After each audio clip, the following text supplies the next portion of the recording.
Salut mes chers collégiens, mes chères collégiennes. Après avoir étudié le programme du deuxième semestre concernant les élèves de la deuxième année collégiale, voici des exercices d'évaluation et soutien qui vont vous permettre à mieux vous préparer au contrôle.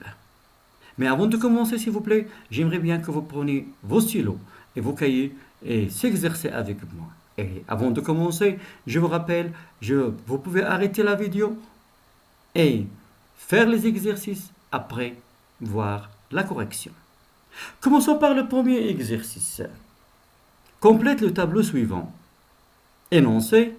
Si vous payez comptant, je vous reçois ce soir. Alors, qui parle ici? Toujours en rapport avec le programme du deuxième année, livre parcours. Si vous payez comptant, je vous reçois ce soir. Qui parle ici? À qui? L'idée exprimée et les moyens utilisés. Alors, j'espère que vous avez retenu votre réponse. On peut passer maintenant à la correction. Alors, qui parle ici, c'est le psychiatre. À qui? C'est aux parents de Martin. L'idée exprimée ici, c'est l'hypothèse. Et le moyen utilisé, c'est si. Deuxième maintenant, le deuxième énoncé. Si j'avais les moyens, je n'abandonnerais pas mes enfants. Si j'avais les moyens, je n'abandonnerais pas mes enfants. Qui parle ici? Toujours, je vous rappelle la pièce de théâtre qu'on a travaillée, Le Petit Poucet. Alors, qui parle ici?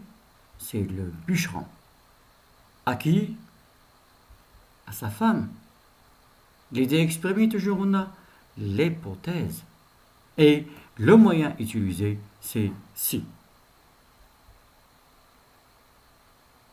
Passons maintenant au deuxième exercice. Toujours exprimer l'hypothèse, faire des hypothèses. Et toujours en utilisant la conjonction de subordination si. Et je vous rappelle, avant de commencer, la règle de si. Si plus présent, plus futur. Si plus imparfait, plus conditionnel présent. Et si plus que parfait, plus conditionnel passé. Alors commençons par la première phrase. Tout d'abord, la question conjugue correctement le verbe entre parenthèses. Tu, le verbe réussir, si tu suis mes conseils. Si tu suis mes conseils. Suis, c'est quoi? C'est le verbe suivre au présent. Alors, à quel temps on va conjuguer le verbe réussir? On va conjuguer le verbe réussir au futur. Qu'est-ce qu'on va dire? J'espère que vous avez retenu votre réponse. On passe maintenant à la correction? Oui. Alors, tu réussiras si tu suis mes conseils. Tu réussiras si tu suis mes conseils. Ça veut dire on a conjugué le verbe réussir au futur. Passons maintenant à la deuxième phrase. Si tu, le verbe travailler, tu réussirais. À quel temps est conjugué le verbe réussir ici? C'est le conditionnel présent. Donc, à quel temps on va conjuguer le verbe travailler? L'imparfait. Alors, qu'est-ce qu'on va dire maintenant? Oui, j'espère que vous avez retenu votre réponse. Alors, si tu travaillais, tu réussirais. Troisième phrase. Tu, le verbe réussir, si tu avais écouté mes conseils. Tu avais écouté mes conseils, regardez bien. C'est le verbe écouter. À quel temps il est conjugué? Oui, très bien, c'est le plus que parfait. Alors, à quel temps on va conjuguer le verbe réussir? Le conditionnel passé. Qu'est-ce qu'on va dire? J'espère que vous avez retenu votre réponse. Oui. Alors, tu aurais réussi. Tu aurais réussi, c'est le verbe réussir au conditionnel passé. Maintenant, la phrase suivante. Si vous m'aviez acheté la Ferrari, vous ne pas consulter le psychiatre. C'est Martin qui parle ici. Si vous m'aviez acheté la Ferrari, vous ne pas consulter le psychiatre. Qu'est-ce qu'on va dire? Tout d'abord, c'est quel verbe? On a le verbe acheter. À quel temps il est conjugué? Oui, c'est le plus que parfait. Aviez acheté. Et on a maintenant le verbe consulter. À quel temps on va le conjuguer? Oui, le conditionnel passé. Alors, le verbe consulter au conditionnel passé. Qu'est-ce qu'on va dire? J'espère que vous avez retenu votre réponse. Oui. Alors, vous n'auriez pas consulté le psychiatre. vous n'auriez pas consulté le psychiatre. Et toujours la négation encadre l'auxiliaire. La phrase suivante. Si je trouve ton sac, je te le remettrai. Ou bien si je trouve ton sac, je te le remets. Le verbe remettre. On a le présent. Ça veut dire à quel temps on va conjuguer le verbe remettre? Le futur. Qu'est-ce qu'on va dire? Oui, très bien. Je te le remettrai. Le futur. La phrase suivante. S'il était informé sur son dossier, il, le verbe téléphoner. Alors, il était informé. C'est le verbe informer. À quel temps? Oui, le plus que parfait. Il, alors à quel temps on va conjuguer le verbe téléphoner? Le conditionnel passé. Donc, la réponse, j'espère que vous l'avez retenue, il aurait téléphoné. Maintenant, la question suivante. Je construis des phrases hypothétiques à partir des situations suivantes, en utilisant le subordonnant si. Alors, on va construire des phrases hypothétiques à partir de situations suivantes, en utilisant le subordonnant si. Commençons par la première phrase. Mohamed n'a pas téléphoné. Il n'a pas été informé sur son dossier. Regardez bien. Mohamed n'a pas téléphoné. Il n'a pas été informé sur son dossier. Ici, la condition, elle est non réalisée dans le passé. Alors, qu'est-ce qu'on peut dire ici? Si. Oui. Alors, j'espère que vous avez retenu votre réponse. Ça veut dire on va utiliser le plus que parfait et le conditionnel passé. Qu'est-ce qu'on va dire? Oui. Alors, si Mohamed était informé sur son dossier, il aurait téléphoné. Si Mohamed était informé sur son dossier, il aurait téléphoné. Mais il n'a pas été informé et il n'a pas téléphoné. La situation 2. Samir et Sarah ont des caries dentaires. Ils ont des caries dentaires. Ils mangent trop de chocolat. Alors, qu'est-ce qu'on va dire avec si? Oui, on a plusieurs possibilités ici. On peut dire, si Samir et Sarah ne mangeaient pas trop de chocolat, ils n'auraient pas de caries dentaires. S'ils ne mangeaient pas trop de chocolat, ils n'auraient pas de caries dentaires. On peut dire aussi, si Samir et Sarah ne mangent pas trop de chocolat, ils n'auront pas de caries dentaires. Passons maintenant à la situation 3. Je trouve ton sac. Je te le remets. Je trouve ton... Alors, quelle est la condition de te remettre ton sac? C'est le trouver. Alors, qu'est-ce qu'on va dire avec si? Oui, j'espère que vous avez retenu votre réponse. Si je trouve ton sac, je te le remettrai. Parce que ici, l'action est réalisable. Si je trouve ton sac, je te le remettrai. Passons maintenant à la situation D. Le bûcheron n'avait pas les moyens. Il a abandonné ses enfants. Alors le bûcheron, il n'avait pas les moyens. Il a abandonné ses enfants. Alors quelle est la condition de ne pas abandonner les enfants? C'est avoir les moyens. Alors sous forme d'hypothèse, qu'est-ce qu'on va dire avec si? Si, oui. Alors si le bûcheron, oui, si le bûcheron avait les... Oui. Alors j'espère que vous avez retenu votre réponse et n'oubliez pas la concordance du temps. Alors la réponse, si le bûcheron avait les moyens, il n'abandonnerait pas ses enfants. Si le bûcheron avait les moyens, il n'abandonnerait pas ses enfants. Maintenant, la situation E. Il n'a pas bien travaillé, il n'a pas réussi. Il n'a pas bien travaillé dans le passé, il n'a pas réussi dans le passé. Ça veut dire l'action, elle est non réalisable. Alors, qu'est-ce qu'on peut dire avec si? Si, oui. Alors, ici, on a le plus que parfait et le conditionnel. Alors, comment on va former la phrase? J'espère que vous avez retenu votre réponse. La correction. S'il avait travaillé, il aurait réussi. S'il avait travaillé, il aurait réussi. Voilà pour la leçon de l'hypothèse. Passons maintenant à la deuxième leçon. identifie le sentiment exprimé dans les énoncés suivants et souligne le mot ou expression qu'il indique. Alors ici, on va identifier le sentiment dans chaque phrase et on va souligner l'expression qu'il indique. Mon frère a obtenu une excellente note. Il est aux anges. Mon frère a obtenu une excellente note. Il est aux anges. Alors quel est le sentiment exprimé ici? J'espère que vous avez retenu votre réponse. La correction. Le sentiment ici, c'est la joie. Maintenant, quel est le mot ou bien l'expression qui le montre? Oui, l'expression ici, c'est « il est aux anges ». Être aux anges. Être aux anges, ça veut dire être joyeux. Deuxième phrase. Samira ne peut pas travailler. Sa sœur en est restée bouche bée. Il est bloqué, il ne sait pas. Hein? Samira ne veut pas travailler. Sa sœur en est restée bouche bée. Quel est le sentiment éprouvé ici? Oui, très bien. Alors, c'est la surprise. Et quelle est l'expression qui le montre? Oui, c'est rester bouche bée. Rester bouche bée. Passons maintenant à la C. Mon frère n'est pas encore rentré à la maison. Son téléphone est éteint.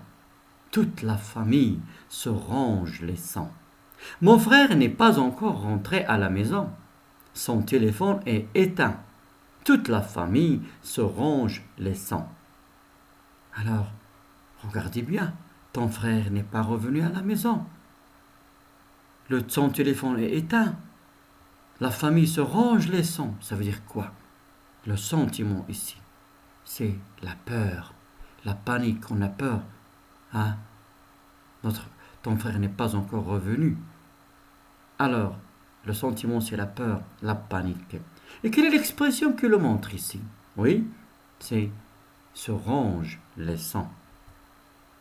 Maintenant, la phrase D. Il a fallu lui manquer de respect pour que Samira sorte de ses gants. Il a fallu lui manquer de respect, ça veut dire ne pas la respecter, pour que Samira sorte de ses gants. Alors, ici, quel est le sentiment qu'on a? C'est la colère, oui, très bien. Quelle est l'expression qui le montre ici?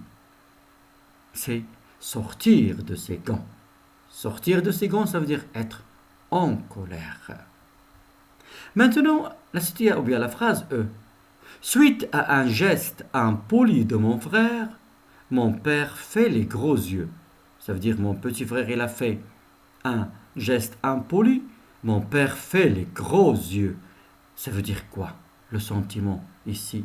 Oui, très bien, c'est la colère. Et l'expression qui le montre, c'est faire les gros yeux. Maintenant, la phrase suivante. Fatiha a perdu son bijou. Il a perdu son bijou.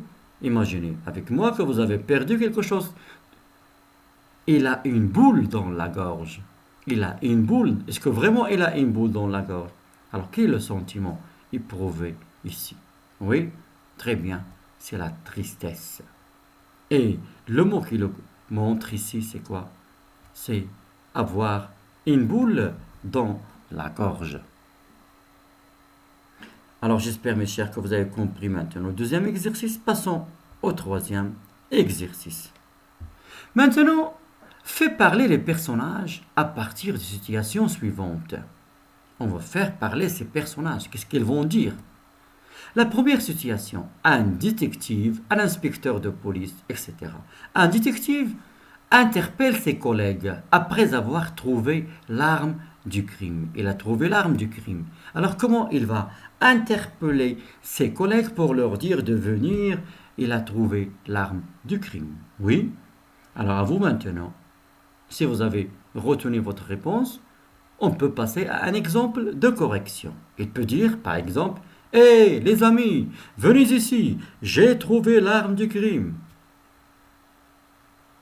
« Hé, les amis, venez ici, j'ai trouvé l'arme du crime. » Ça, à titre d'exemple. Maintenant, passons à la situation suivante. Un élève voulant faire une proposition lors de la négociation du projet de la classe. Alors qu'il parle ici maintenant. Un élève, qu'est-ce qu'il veut faire? Il veut faire une proposition à son professeur.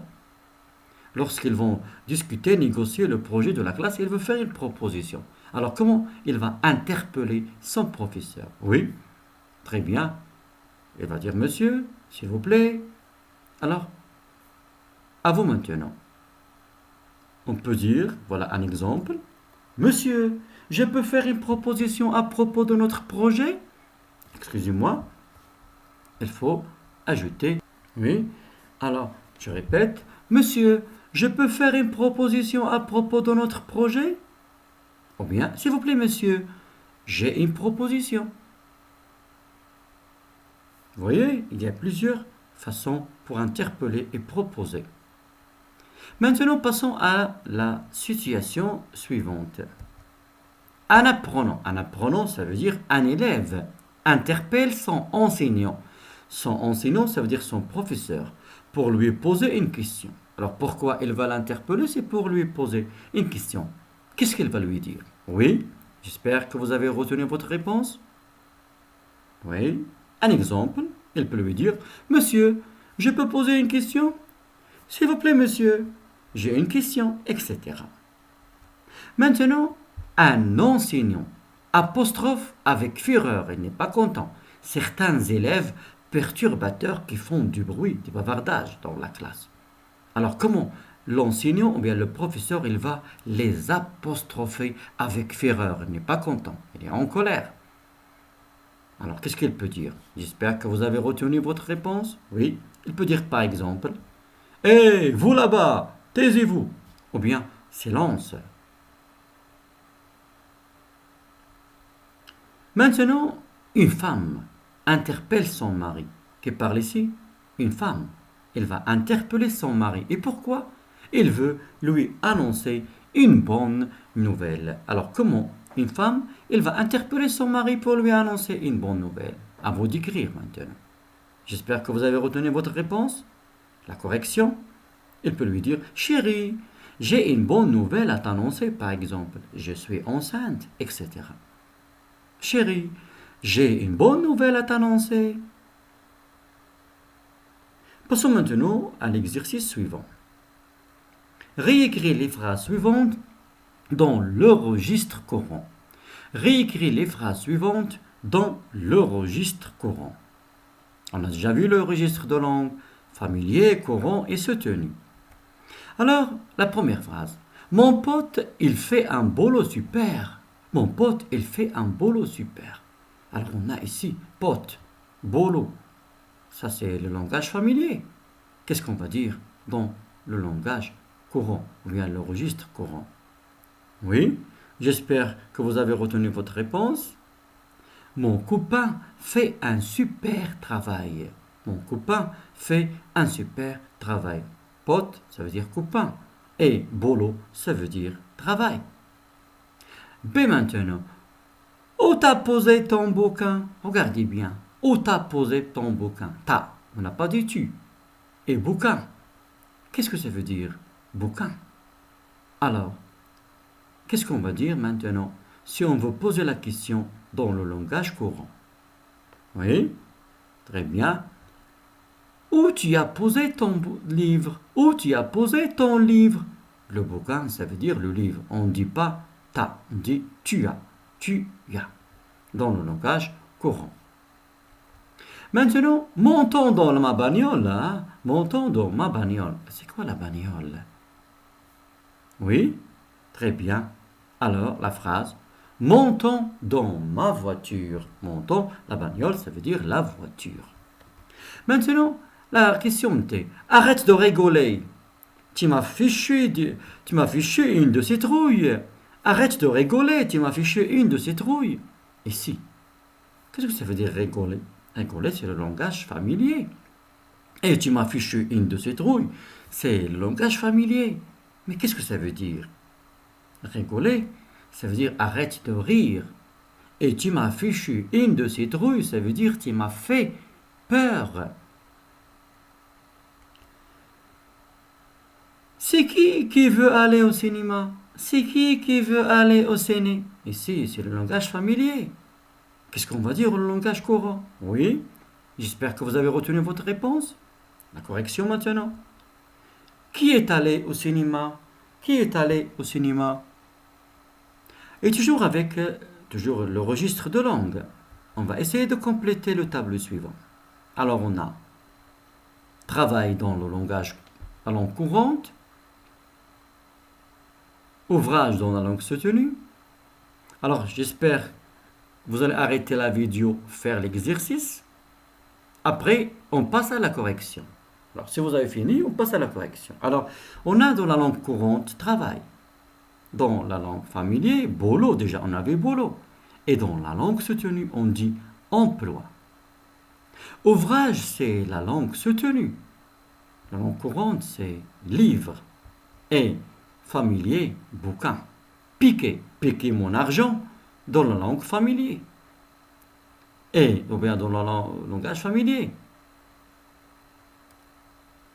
Maintenant, dans la langue courante, on a volé.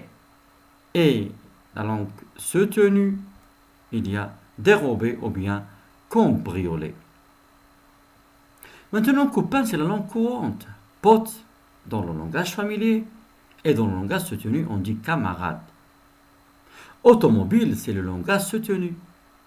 La langue courante, c'est la voiture. Et familier, c'est bagnole. Baraque, dans le langage familier, c'est la maison. Et soutenu, c'est la demeure. Bourgade, c'est la langue soutenue. Qu'est-ce qu'on va dire dans la langue courante?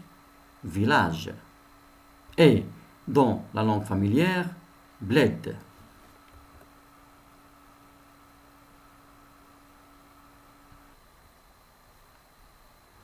Alors j'espère maintenant que vous avez compris que dans le registre de langue, il y a 3 niveaux. Il y a la langue familière, courante et la langue soutenue.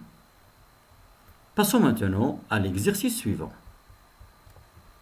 Oui. Alors, le texte théâtral, déjà on a travaillé le théâtre. On va essayer de compléter ce texte par les mots qui conviennent. Alors, le texte théâtral, c'est une histoire imaginée par qui? Pour être montée par et représentée par, qui va représenter la pièce de théâtre sur une scène de théâtre.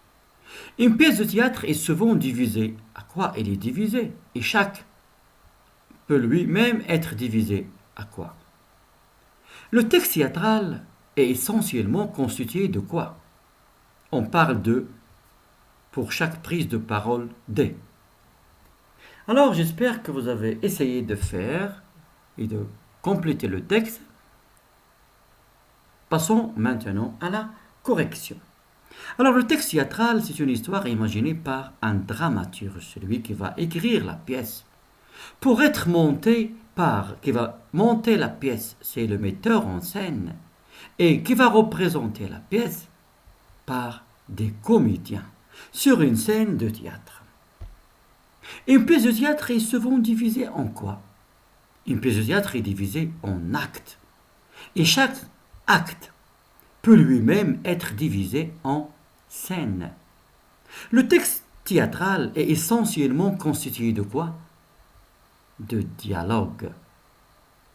On parle de quoi? On parle de réplique. Pour chaque prise de parole, de quoi? De personnage. Alors, le texte théâtral, c'est une histoire imaginée par un dramaturge pour être montée par un metteur en scène et représentée par des comédiens sur une scène de théâtre. Une pièce de théâtre est souvent divisée en actes et chaque acte peut lui-même être divisé en scènes. Le texte théâtral est essentiellement constitué de quoi? De dialogue. On parle de répliques pour chaque prise de parole des personnages. Maintenant, passons à la deuxième question en rapport avec la leçon proposer, accepter, refuser une idée. Alors imaginons, Kamal propose à Jawad, son ami, d'aller au cinéma. Comment il va lui proposer d'aller au cinéma? Oui, j'espère que vous avez retenu votre réponse. la correction, ou bien l'exemple de correction, il peut dire, c'est son ami. Ça te dit d'aller au cinéma avec moi? Ça te dit d'aller avec moi au cinéma? Oui. Jawad, il va accepter. Comment il va accepter? Oui, il y a plusieurs façons. Qu'est-ce qu'il peut dire? Très bien. Il peut dire oui, avec plaisir, d'accord, c'est une bonne idée, etc. Maintenant, Karim propose à ses amis de faire un pique-nique dans la forêt ce week-end. Qu'est-ce qu'il va dire? Il va leur proposer. Oui. Alors si vous avez fini, on va voir un exemple de correction. Il va lui dire, je vous propose de faire un pique-nique dans la forêt ce week-end. Ou bien, si on allait faire un pique-nique dans la forêt ce week-end, c'est leur ami. On a plusieurs façons de proposer et d'inviter nos amis. Ou bien, hé les amis, ça vous dirait de faire un pique-nique dans la forêt ce week-end? Hé les amis, ça vous dirait de faire un pique-nique dans la forêt ce week-end? Alors, il peut dire aussi, hé les amis, ça vous dirait de faire un pique-nique dans la forêt ce week-end? Maintenant, toujours, Amina accepte la même situation. Qu'est-ce qu'elle va dire pour accepter? On a plusieurs façons pour accepter. Oui, très bien. Il peut dire, c'est une bonne idée, d'accord, etc. Maintenant, Ali refuse gentiment, car il a trop de devoirs. Il va refuser gentiment. Qu'est-ce qu'il peut dire? Oui, très bien. Alors il peut dire, désolé, je ne peux pas. Ce week-end, je dois réviser mes leçons. Ou bien, excusez-moi, je ne peux pas. Ce week-end, je dois réviser mes leçons. La situation de Hiba. Il va hésiter. Hiba hésite. C'est quoi hésiter? Ne pas accepter, ne pas refuser. Alors, lorsqu'on hésite, qu'est-ce qu'on peut dire? Oui, très bien. Je ne sais pas quoi dire. Je ne sais pas quoi dire. Ou bien, j'hésite. Très bien. Maintenant, la question suivante. Modaliser, exprimer sa subjectivité. Modaliser, exprimer sa subjectivité. Je repère les modalisateurs dans les phrases suivantes et je les note dans un tableau. Alors, je vais repérer ici. Pour gagner le temps, on va les souligner. Ça y est? Alors, ici, pour gagner le temps, on va les souligner. Alors, commençons par la première phrase. Selon les dires des experts, le prix du pétrole atteindra la somme $ le baril. Alors, déjà, on a vu la leçon exprimer sa subjectivité ou bien modaliser. Alors, on a dit que pour exprimer sa subjectivité, on peut utiliser le mode conditionnel, on peut exprimer un jugement, un sentiment, on peut utiliser les expressions selon, d'après, à mon avis, etc. Alors maintenant, dans la première phrase, selon les dires des experts, le prix du pétrole atteindra la somme $ le baril. Quel est le moyen qu'on a utilisé pour exprimer la subjectivité ici, ou bien pour modaliser?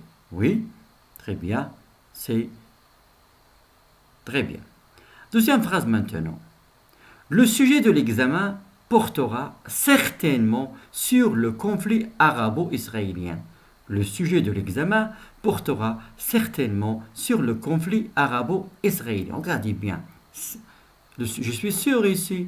Alors, il y a une subjectivité, mais par quoi on a marqué la subjectivité? Oui. La phrase 3. Tu ne veux pas que je vous accompagne au cinéma? Tu ne veux pas que je vous accompagne au cinéma? Alors, par quoi le moyen qu'on a utilisé ici pour exprimer notre subjectivité ou bien pour modaliser? La quatrième phrase.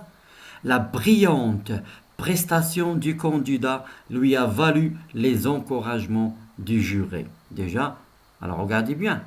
La brillante prestation du candidat lui a valu les encouragements du juré. Alors ici, on a exprimé la subjectivité, mais quel est le moyen? À mon avis, l'équipe nationale a toutes les chances pour se qualifier à la finale. Alors, quel est le moyen qu'on a utilisé pour exprimer notre subjectivité? La phrase 6. Cet accident aurait fait une dizaine de victimes.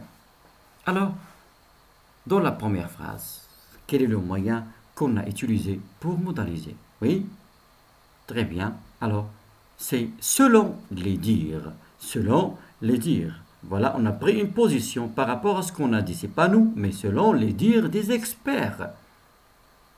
Dans la deuxième phrase, le sujet de l'examen portera certainement sur le conflit arabo-israélien. On est sûr. On a pris position par rapport à ce qu'on a dit.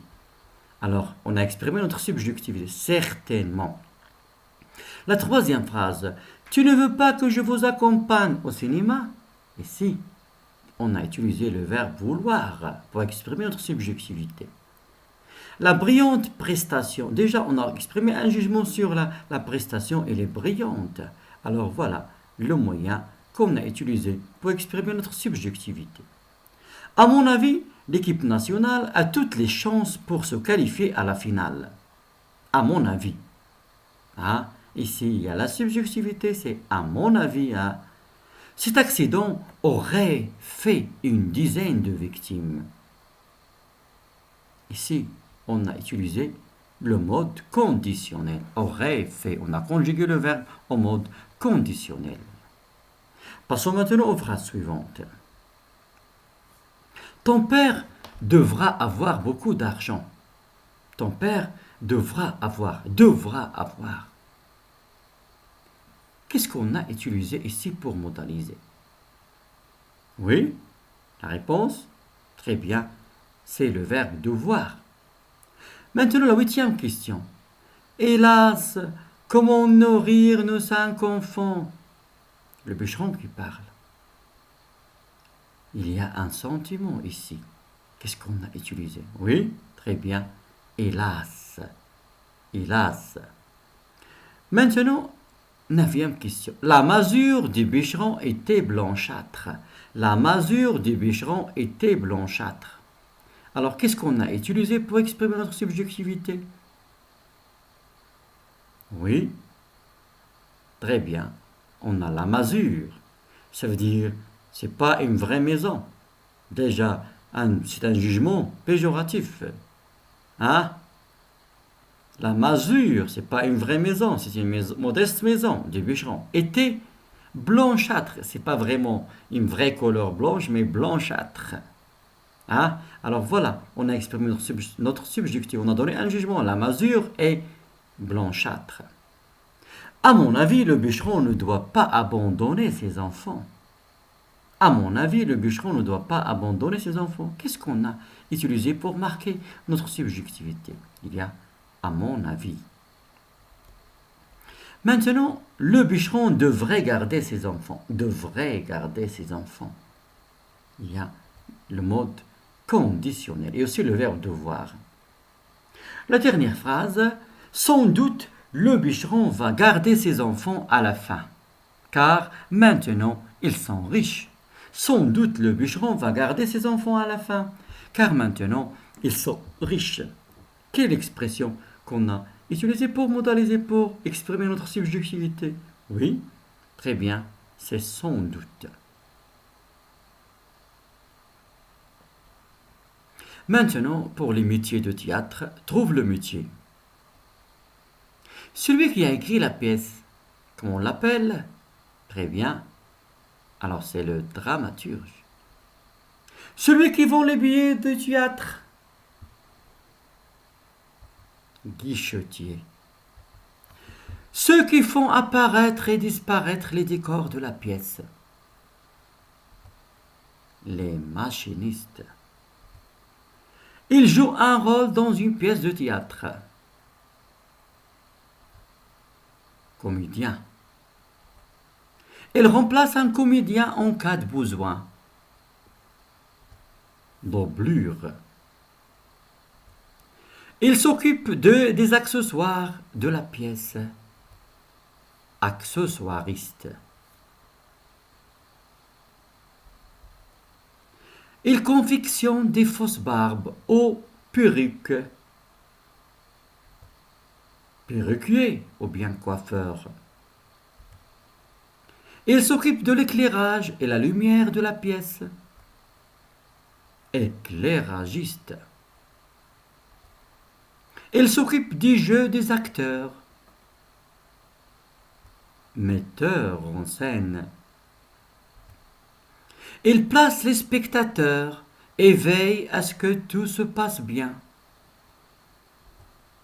Placeur. Il s'occupe de la carrière d'un comédien et ses contrats. Agent. Il prépare les costumes et aide les artistes à s'habiller. Costumier. Habilleur. Celui qui vient en aide à un acteur qui a un trou de mémoire. Souffleur.